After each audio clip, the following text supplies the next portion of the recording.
Imagine you're driving, all of a sudden behind you, police siren lights, you get pulled over. The police officer comes to you and says, "Do you have any idea what you did wrong?" And with total sincerity, you say, "Officer, I have no idea." Well, it turns out you just ran a stop sign.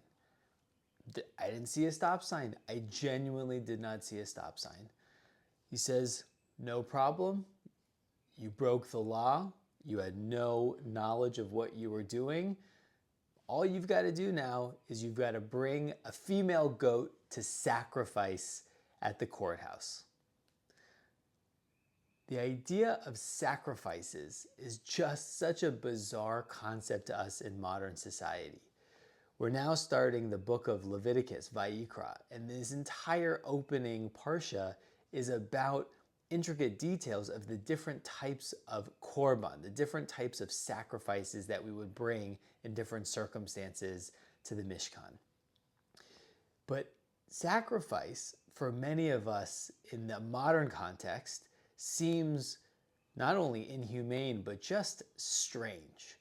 But what if I told you that we knew that there was a metaphysical connection between deciding to recognize the sin that had been committed or the law that had been broken, and simply by transferring through intention and touch, you could transfer that wrongdoing onto the animal and then metaphysically reconnect to God or reconnect to purity by performing that sacrifice.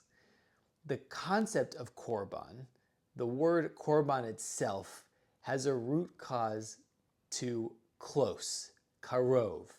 There's an idea that these sacrifices are actually ways in which we as humans can become closer to the divine, closer to divine presence. That concept, I think, actually has a lot of broad applicability to modern society.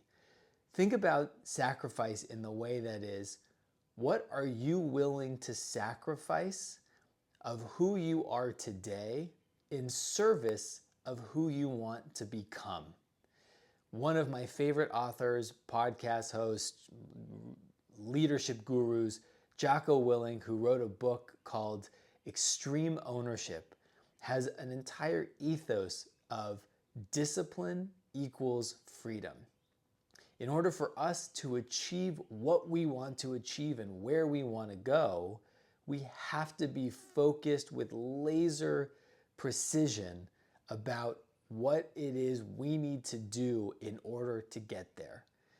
In order to do that, though, it requires tremendous sacrifice. This book, the beginning of this next iteration of understanding our role in the world and our ability to bring godliness into it, is through korban. It is through sacrifice, and it is through closeness to divinity.